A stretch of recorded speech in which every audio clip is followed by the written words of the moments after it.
Now my steady followers know, every 6 months I do an all aquarium update, but I'm kind of between projects and I've decided to do one a little bit early. I've got a lot of stuff to tell you about, including the big tank. It's coming right up after this.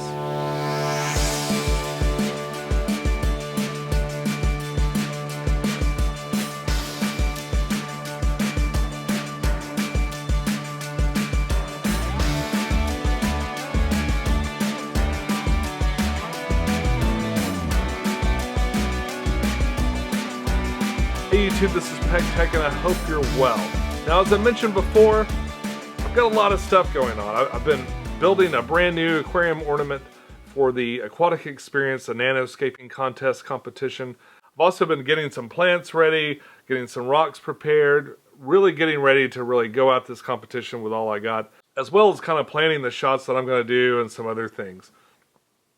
I really hope to kind of like maybe do more collaborations or something like that, but I haven't had a chance to connect and no one's really reached out to me to do a collab, so I'm not sure I'll be doing much of that. But I'll definitely vlog it and I'll do some interesting stuff and I'll at least cover my story of the Aquatic Experience. That being said, I'm looking forward to meeting a lot of YouTubers that I've never really met in person before. I mean, we got Mike and Greg from My Aquarium Box. I've got IFG, he's coming in, I'm excited to meet him. I think I saw that Corvus is coming in too, and I'm pretty excited to meet him. He's like the king of the weird face thumbnail. Let's make one for this video. He's a real creative guy. He's been doing more and more and more videos lately. I've noticed he's really putting out a lot of videos. He's also building a fish house. A lot of that going around. But he's got some really interesting stuff. I'll be sure to include a link to him. Alright, but all that aside, let's go ahead and just dive into what I got going on in these aquariums. Okay, so just last week I had the 210 gallon aquarium. I think I was saying it was 220 before, but it's actually a 210 gallon aquarium. Not a whole lot of difference there. It was really super heavy and I didn't feel like throwing out my back, weeks before I was supposed to go to this convention. So I decided just to pay to have it moved there by professionals from the store I bought it from. Plus it gives my local store a little bit more money. No harm in that, right? We did have a place picked out for it. It fit in there really well. I gotta say, it looks enormous. And I was really worried that it wouldn't be big enough. I mean, especially when I first brought it up, people were like, oh yeah, do a 300 gallon, do a 500 gallon, And it's funny because I'll see videos like Joey's 300 something gallon tank or Aquarium Co-op's 800 gallon tank. And they look really big, but they don't look like what I imagine 800, even the 2,000 gallon DIY tank, they just don't look as big as I would imagine. So I guess there's something about when you film it and it becomes sort of a two-dimensional thing, it just doesn't appear as big as you would imagine. But I gotta tell you, in person, it's a pretty impressive tank. Now, as far as what I've got going on for that, I'm still working out what I want to do with the lights. I got that one Kessel that I was playing with. I went ahead and put that on there just so I could light it up and it wouldn't be so dark while I'm thinking about what I want to do. I still am not sold. I might do Kessels. I might do some other lights. I'm still trying to decide, and it's kind of a big investment. I might even mix Kessels and floods while I'm kind of putting it together just to see what the differences are. I did pick a background for it too, and I was kind of torn on this. Like, my first go-to for the background was probably going to be like a Universal Rocks 3D background. And I looked through the stuff that they had, but I was also drawn to the Aqua Decor backgrounds, and they had some I liked just a little bit better. They had this kind of mix of rock and wood, and I ended up picking this one out. So that's being made right now. It'll be finished, they said, on the 7th, November 7th, and then it'll be here 10 to 15 days after that. So hopefully around the beginning of December, we'll have the background in, and really the tank will start coming together. Now, I do want this to be a planted tank, so what I'm going to do, I'd like to find some manzanita wood. I need to find some big pieces of manzanita wood. I'll be on the hunt for that at the Aquatic Experience. And if that doesn't work out, then I'll either drive up to Rachel's, which is kind of a long drive, or I might order it online. I did find a couple of places online with like some really, really nice looking pieces, but it'd probably be a couple of $100 just to get it mailed here. But I see big pieces of wood for sale a lot at these conventions and stuff, especially at the club versions of these conventions. I don't know if I've noticed it and like this is more of an industry show and less of a club kind of show. So there might be something there. I'm just going to wait and buy anything till I go on this trip. And when I come home, if I'm not terribly broke, I'll get it then. Either way, I've got some time because that background's not going to be here anytime soon. I've got a bunch of different plants in mind. I'm probably going to do a lot of like lower light plants, like the Anubis that I got in the plant pack from H2O Plants just a couple of weeks ago. I've got them still in the pots, just kind of set aside, waiting to be set into that aquarium. I've got a number of plants around the house too, a number of tanks that need to be trimmed, which you'll see in just a second. And as I trim those plants out, they'll go to the big tank. If I get more plants in the plant pack that are appropriate, they'll go in the big tank. So the planting part of the 210 will be kind of an ongoing project that's going to go way into next year. But I'll have a bunch of really cool initial plants to add. Then I'll just kind of slowly add things as I go along. And hopefully if a couple of these things grow, then I won't have to add a whole lot. It'll just fill in on its own. I guess the last thing on the 210 will be filtration. I had a viewer donate a really cool sump, but I think it's only for like a 150-gallon aquarium. I think you can get away with a little bit less with a freshwater planted tank than especially you could with saltwater. But I still might explore my options as far as like getting a bigger sump or possibly making one. I've still kind of got in the back of my head that I'd like to make a sump, but every time I bring it up to people, they're like, oh my God, why? I don't think it would be that hard to do, but I don't know. If I could find a really cool one or somebody wants me to show off their new sump or whatever, maybe I'll do that instead. I'm definitely not building this tank based off who will donate things and what things I can accumulate that way. But the overall expense for a large aquarium is quite a bit more than like putting together something like I usually do. So I have been looking for little avenues around to make the whole project a little less painful. Yeah, but keep in mind, I mean, I have no debt whatsoever. I'm completely debt free. I have no house payment, no credit cards, nothing. So really worst case scenario, I just save up a couple of months. So I can easily throw some YouTube money at it, some of my Amazon revenue at it. I can put some personal money at it and get it done. But I'm really taking my time because I'm sick of like jumping into something only to discover I've unnecessarily spent money I didn't need to. And that's really all I got to say about the 210. I'm really excited to get it together. But let's move on to some stuff that's been around for a little while. Okay, so right next to the 210, I've got the 27-gallon cube. It is definitely my jungle tank. This is a tank that I was going to take down when I was moving stuff to the garage. I'd fully intended to just break that tank down and move all the fish up here into other tanks and stuff. But my wife flipped out. She said, no way am I taking this tank apart. And a lot of other people did too. It seems to be people's really favorite tank, and it is really impressive. Lots of plants. Again, another one with CO2, a great Kessel light on top of it, and it just grows plants like crazy. It doesn't even have that great a substrate. I think I used Eco Complete or something. I can't even remember.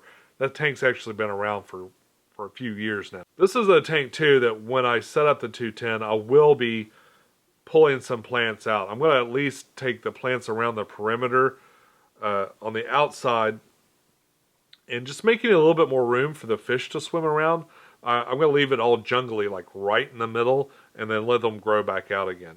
But a lot of those plants will go directly to the 210, so I have a few more things to plant in there. Now downstairs I've got one of the future residents of the 210, Mr. Tubes. He's a really cool fish, and I've got him downstairs just kind of enjoying this little 12-gallon tank until I get the bigger tank, and oh my gosh, he is growing like crazy.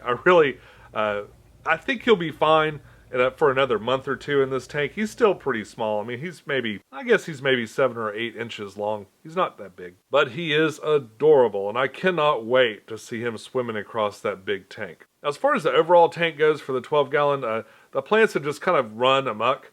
The dwarf Sagittarius has definitely taken over that tank. And the weird thing about this tank, I built the light for this one myself.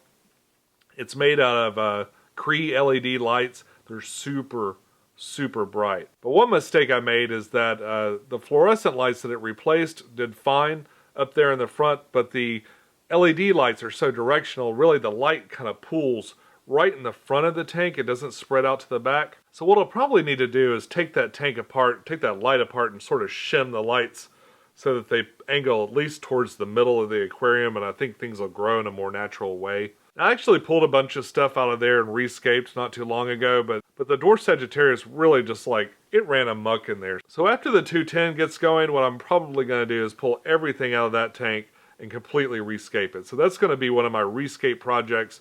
It'll be a great one to do a highlight, maybe add some CO2 to it to go with those highlights. That's one I think I could really have fun with, because with those super bright lights, I think I could easily do a nice carpet in there. So I might try baby tears or something that hasn't worked for me before with some CO2 and that bright light, and try a nice carpeted aquascape that I haven't tried before. So as we move upstairs, I'm going to kind of work my way around the room here. Right next to me here, we've got the Fluval Spec, 2.5 gallon, 2.8 gallons, something like that. This one's basically just been holding some shrimp. I got some really cool shrimp a few weeks ago, and they seem to be doing well in there. But more than likely, this will be the last time you see this one exactly the way it is now. It's got a really kind of neat carpet. I pulled about a big chunk of it out over here to add to into the woods tank over there. And I'll probably pull out the rest of this carpet down below to take with me to Chicago for the aquarium that I'm building there. Other than that, this is my low maintenance tank. I only do water changes on it. I don't add any ferts. I don't add CO2. It's nothing but this light, this substrate. And if you'd like to know how to build it, I made a video on it. So you can watch the whole process and build one for yourself. It's super easy, really simple, really low maintenance, great little shrimp tank. Now, as we move back over here, we've got this little tank. This little tank I never intended to keep for as long as I kept it. I built it back when I was doing the Wabikusa experiments video, like sometime last summer. Then when I ordered plants from buseplant.com, a couple of the plants went into there, and they're actually doing pretty well. This has been sort of a holding tank for a number of like little tiny plants that I get. It's got this little 13-watt compact fluorescent bulb. It's got this little tiny filter just to keep the water moving around. And I've got some cherry shrimp in there, of course, because I got cherry shrimp everywhere. It's so neat. It's so fun to have this little tank. I've really just kind of enjoyed it. Now, I can't put fish in there. It's just too small. I could probably put some baby fish in there or something like that. It's a real enjoyable little whimsical little tank, and I just enjoy having it around. I'm not even sure how big it is. Half gallon, maybe? Maybe a gallon? I doubt it's even a gallon. Probably a half-gallon tank. The shrimp don't seem to mind. And the plants are doing really well. What's great, a small tank like that really doesn't take much of a light to really grow things in there. The moss that's in there too, I believe, is flame moss, which is neat because it grows up. It's really filling in on the sides there. It's really pretty interesting. Okay, and as we move along, we've got the Walking Dead tank. And it is its 1-year anniversary. And I wish I could show you like some amazing plant growth and say, wow, you know, in that year, those plants grew and it just went crazy. But that didn't happen. In fact, just a few weeks ago, inexplicably, all the crypts in there melted. Now the fish are fine. I've got some Moscow guppies in there, and they seem to be okay. I've got tons of cherry red shrimp in there, again, of course, and they seem to be okay. And Fred the Head seems to be okay. But all those crypts just melted. I mean, they completely melted away. I've never seen that in an established tank. So I don't know if there was something in the water. I did this thing where I did a water change in all my smallest tanks. I didn't see it happen in the other small tanks that I changed or anything like that. It just, for some reason, they just melt. Now the plants that you see here now, I just got from H2O Plants in that plant pack for the Anubis. I've got them in here just because it's a pretty clean tank. There's not a lot of algae in this tank at all. And it's just a place to keep these plants going until I get them over to the new tank. So these will come out, and what I'm going to do is I'll probably pull this substrate, and I'm going to replant this whole thing and just try to start over. I'll probably use a little bit different substrate this time, maybe something a little bit more plant-friendly than what I used before. The other stuff's not bad, but it's kind of inert. I don't know. I don't think it really kick-started the growth of the plants like I'd like. So I might try a little something different in this tank. I'll leave the head and everything else. I'll just pull this substrate or add some to the top and replant everything that's in here eventually. All right, and the next tank over here is the Fluval Flex. Now, this has been a really neat looking tank. I've really enjoyed having it. I don't think the light works very well to grow plants. I set it up a lot like this one as far as the substrate goes, and I don't think that did me any favors on the plant growth or anything like that. I did a video recently too on mods, and since I've modded it, the fish that I picked for this tank seem to be really happy and stuff. I'm planning on doing a Fluval Flex Mods 2, and what I'm going to do is I'm going to replace that lid, I'm going to add another light, and I'll probably redo the substrate. One thing I am able to grow in there for some reason is blackbeard algae, and it has taken over a large part of the bottom piece. I did a video not too long ago about the Seachem line of Aqua Vitro aquarium supplements and stuff like that. And I started adding a couple of different supplements to this tank and the 10 gallon and the 55 over there. And I gotta say the plant growth really did improve. I don't think the light's really big enough to grow plants like in a really robust way. I think you can put a nice low-tech tank together with Anubis and things like that and stuff if you want it to just barely grow, not really get a lot of algae and just be real simple. I think you can do that, but I really like to grow this tank out and jungle it up a little bit more than what I've done now. So what I'm going to do is I'll probably pull all the fish and all the rocks out and rescape it. So that's another rescape that we'll see next year. It looks like next year basically is going to be me rescaping every single aquarium I have. Not all of them are terrible. And even this one's not bad. I mean, it's not bad to look at or anything, but I feel like it could be better. And I know that if I take that lid off and I add another light and do anything like that, I'm going to want to rearrange the way things are in there. The next step down there is the 10 gallon with the rams. That's another one that I really like to redo. The plants are growing okay. It's one of those that's kind of okay, right? So many of these tanks that I set up, I didn't really have a very clear idea for what I wanted in an aquascape. Now that I've started to really think about it more and more, and I have more specific goals and ideas for what I want my aquascapes to be, all I want to do is rip out this stuff I've been looking at forever and just try again. And that's the only way you get better at this stuff. So that tank will be redone. So what I'd like to do is rescape the tank downstairs, and then once the ammonia and everything gets under control, once it's cycled up the way I want, I'm going to move the rams and stuff down there. I'm going to take that tank apart, try to get it the way I want. Then I'm going to take the 10 gallon apart as I kind of get it the way I want and stuff. Then I'm going to take the Flex apart and I'll move those fish into there, or I'll take Fred here apart and I'll take those fish and I'll put them in the 10 gallon, and I'm just going to keep rotating the fish around to the tanks as I set them up. So I'm really not looking to replace my fish or anything like that, but they're going to be bouncing around. I'll be moving them from tank to tank and then maybe back into the tanks as I get them done. So it'll be interesting to see what I come up with. Okay, so next down the line we've got the 55. It was my first dirted tank, and I still enjoy it, but man, it has hair algae like crazy. Like, I have not been able to defeat the hair algae in that tank. I had a real similar problem when I set up the cube downstairs, and what eventually fixed it was adding a Siamese algae eater. Now, they are famous for eating blackbeard algae, which also is a problem for me from time to time. And I can't say as I really saw them eating the other algae. It just kind of magically went away within weeks of adding them. So of course I went to the store the other day and I picked up another Siamese algae eater, a little baby one, and he now lives in the 55, and hopefully he will help me kind of keep that in a manageable state. This is another one I'd kind of like to redo, but it's starting to jungle out and look kind of neat that way too. So what I'm going to do is maybe just not trim. This tank was actually doing great until I trimmed it. I think I trimmed it a little too early, a little too drastically, and it never really recovered. There are a lot of plants, like if you look back in some old videos from when I first set that thing up, man, it was really, really looking great those first couple of months. And I thought that the dirted tanks would last for at least maybe a couple of years, but maybe I'll have to go back and reread my Dustin's Fish Tank pamphlet that I bought on dirted tanks and see. But it seems to have really lost its vigor. It doesn't seem to grow stuff that well. I have started adding some plant tabs back, both the ones that H2O Plants gives and the My Aquarium Box ones that have come in the mail. I've started adding plant tabs, and I'm seeing a little bit more success with some of the swords and other things that really feed heavy at the roots. But I didn't really expect having to do that with a dirted tank. I'm not super impressed, at least with what I've done here with the dirted tank and the way it grows plants. I was at first, Like I said, at first it was great. Now it's just kind of meh.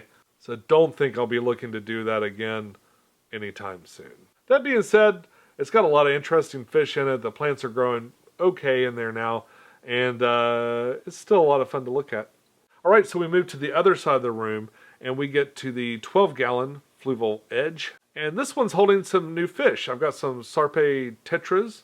I've never said that out loud. I hope I said it right. I'll put it down here too.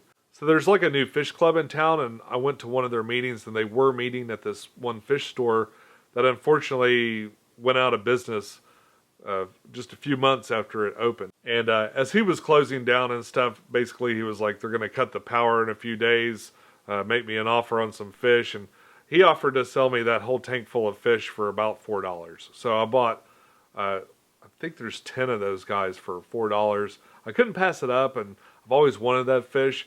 Of course, I immediately put them into quarantine in the garage, but as it started to get colder, I needed to move them out. So I took Mr. Tubes downstairs to that 12-gallon I mentioned earlier, and I put all of them in there. Now this is another one where I set up the aquascape, but I was never really happy with it. I know it looks a little weird now, but again, I'm holding plants for the aquatic experience. And a while ago, one of my viewers sent me this product that they made called the Eco Level. And I've been looking for something to do with it in a tank. I've got a lot of great ideas for that thing, but I haven't figured out exactly how I want to implement it. And dude, if you're watching, I will implement that into an aquarium eventually. But what I'm using it for now is I took out the big piece of dragonstone that was in there, and I took all my buse, and I just kind of put it all on the shelf. So it's just kind of hanging out in there, staying wet, staying lit, and ready to be pulled out and taken to Chicago for the aquascape I do there. So the My Eco Level isn't really a part of that aquascape officially, but it's been a great way to kind of hold the buse all together and just kind of keep them there and ready for the aquatic experience.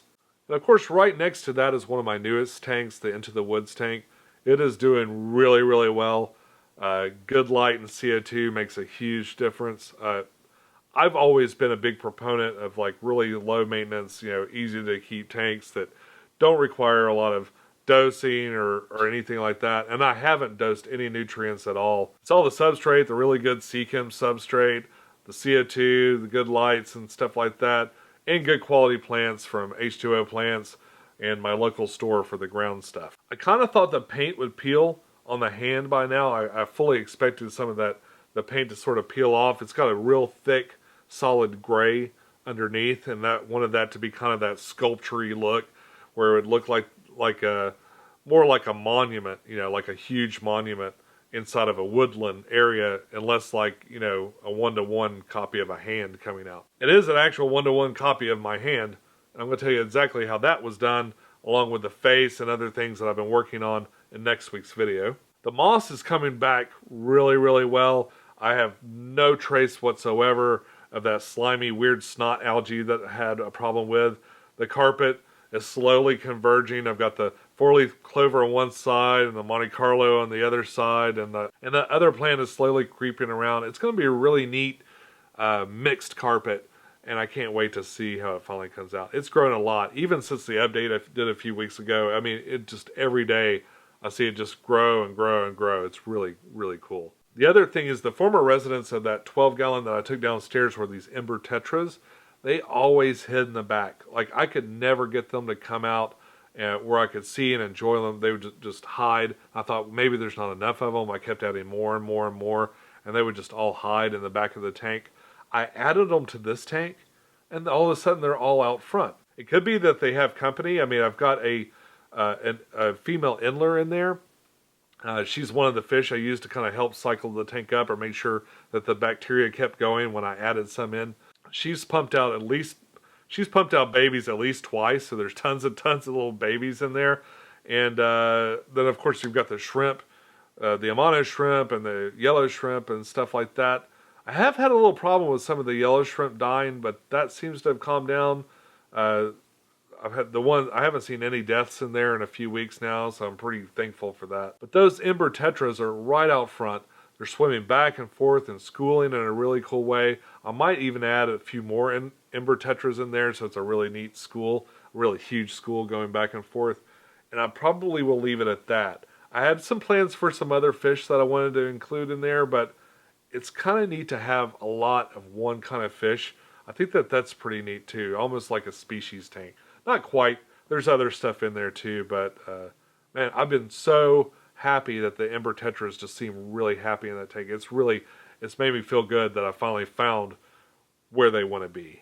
And the last tank on the wall over there is the steampunk tank. I did an update on that again not too long ago. I really need to trim the plants. And the top part is now just this, it's almost like it's getting really dark in there because the plants have just grown all the way up to the top of the glass and just stuck. Of course, the plants inside never do very well because it's just really dark in there. But the fish and the shrimp that are in there seem really healthy. I've tested the water a number of times and it never has much of anything in it. It's always zeroed out. The Wabikusa balls are definitely sucking up all those nutrients, giving it to the plants at the top. The Wabikusa filter works, and it works better than I really could have imagined it. Also, if you didn't know, that tank was featured in a magazine recently.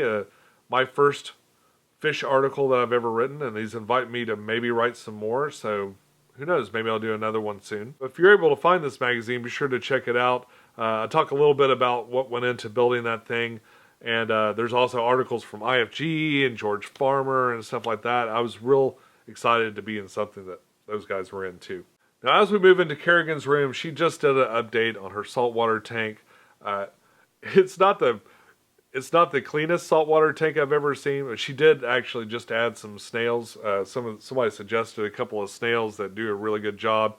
She already had two, but we got some more that are like really algae motivated snails, I guess. That's a weird thing to say. So we're going to wait and see how that cleaning crew does, and if it's insufficient, maybe we'll add some more. We'll just keep adding animals that eat algae. There was another great suggestion that we should just take those corals out and add a couple of more in, and then maybe put them in the dark and let the algae just die that way. So that's still an option, but I'm letting Kerrigan make the call. I mean, it's her tank, and I'm trying not to micromanage her aquarium. I'm very much letting her have this experience on her own, and try not to be the pushy dad that gets in the way.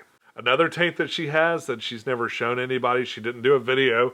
When she set it up, she just kind of set it up on her own. She went and pulled, I've got a shelf full of aquariums that aren't in use right now. She just pulled it off the shelf, set it up herself, and it looks pretty good. It's actually a brand new version of one of these tanks. This is actually the older version of this spec tank. There was a new one that came out last year, and you can tell it's the new one because instead of the frosted glass, it's got like that black cross hatching and stuff on the back of it.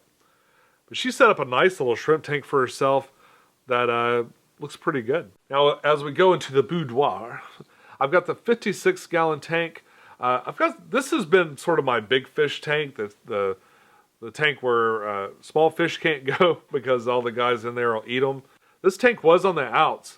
The light that I had on it wasn't that great, and then it finally died, and I was waiting to set up the 20-gallon, and I bought that little Planet Plus. I just threw that on there just to kind of light it up a little bit, but the light ended up doing great. So I'm lighting the 56-gallon with the same light that I used on the 20-gallon, which ended up working great. I mean, a lot of the plants in there are kind of low light plants. We got like Java fern and some weird crypts and things like that on the bottom. But it's definitely getting a lot more light than it was getting out of the compact fluorescents that were in there. Granted, those bulbs were maybe a little bit older than they should have been, but I was surprised that the Finex Planet Plus had done such a great job lighting up that tank. And again, this is a tank where I've stashed some Anubis that I got from the plant pack, and there's tons and tons of plants in here that I'll be pulling out to put in the 210 when it gets set up. The other thing I'm going to do is I'll probably at least have to pull the driftwood out, and I'd like to take all the big fish that are in this aquarium and go ahead and put them in the 210. I kind of went back and forth about making that like an African biotope. I mean, I'm already adding a bunch of Anubis that are an African plant. I've got my bush fish that's in the 56-gallon, but I've also got the rainbows. Now, the rainbows, I believe, are from Australia or New Guinea, but I really want to see them in the other tank too, so I'm going to add them. I'm not sure if I'll be able to keep them there long term because as Mr. Tubes becomes more and more of a danger noodle, as the Bisher grows, he could potentially eat those guys. I don't know. Maybe they're too fast. I'd be interested to hear your opinion on that. If the Bichers and the rainbows can live peacefully together. I think in the short term it's going to be fine. He definitely can't eat them now, but I'm not forgetting that he's going to grow and get bigger. And I might have to find another solution for him, but in the short term, they'll have a lot of places to run, and I think they'll really enjoy it better than that cube I put them in. So I'm not sure what I'm going to do with that tank. It might be a good holding spot. If I want to take the 55 down, I could take all the fish out of the 55, put them in the 56 gallon and redo the 55. That's an option too. Another cool thing that happened is I found some baby rainbow fish when I was doing a water change. We caught out as many as we could find, and I put them in a little 10-gallon tank that I had going with a sponge filter, and it's just got some Anubis that's attached itself to some logs, and just a real simple setup to hopefully grow out some baby rainbows. I'm excited about that. And I guess the last tank I'm going to talk about is the Fluval Spec 5-gallon. It's been doing really well. It was the mini garden tank, was one of the setups for that. The plants that I put in the mini garden, what's funny is all that dwarf Sagittarius that you see in there, a runner came out the bottom of one of those little mini garden planter things that I did, and it planted itself in the ground, and it just started spreading and spreading. Now dwarf Sag is trying to take over that little 5-gallon tank as well. Pretty much all that I've got living in there is a female betta and an Endler live bear. Not much living in there, but it's a real neat little tank, and I keep it next to the bed. This is a tank that's going to need a little bit of TLC eventually soon. It gets a little bit of algae and stuff like that, but overall it's not too bad, especially for something that's parked in front of a window. I guess that's all I got for you today. Kind of a long video, a little bit longer than I had planned, but I've got more stuff coming up. I think this Wednesday I'm going to show you a brand new piece of tech. It's like a camera gimbal. It'll hold a cell phone. It's called the Osmo Mobile, and it'll hold your cell phone and keep it perfectly steady when you move around. That's really neat. I'm also going to, and of course I'll be at the Aquatic Experience next weekend. Look for a live stream. I'll be doing the Nano Tank contest. I'll be in Chicago next weekend. I might do a live stream from there. I'm not sure yet. Definitely check out Instagram if you want to see my tank and my tank entry for the Nano Tank contest. Also lots of spoilers. If you ever want to know kind of what I've got going on, like before I get around to talking about it on here, check me out on Instagram. There's a link at the bottom of every video. I want to put out a video for you guys for next Sunday, and I think that video is going to be on making aquarium ornaments, like how exactly I made the hand, and also the special aquarium ornament that I made for the contest this weekend. It's going to be like this kind of, not sure how to describe it. It's like a rock face mermaid. It's like if you take like a mermaid with like sort of a rock face disguise, or maybe that's how she evolved. I don't know. It could be some kind of creature that lives underwater. You guys voted overwhelmingly for me to go weird on the tank for the nanoscaping contest, and by God, I'm going as weird as I can go. Look forward to seeing more details on that and everything else I got going on next weekend. Until then, follow your bliss, keep a clean tank, and I'll see you soon. Bye-bye.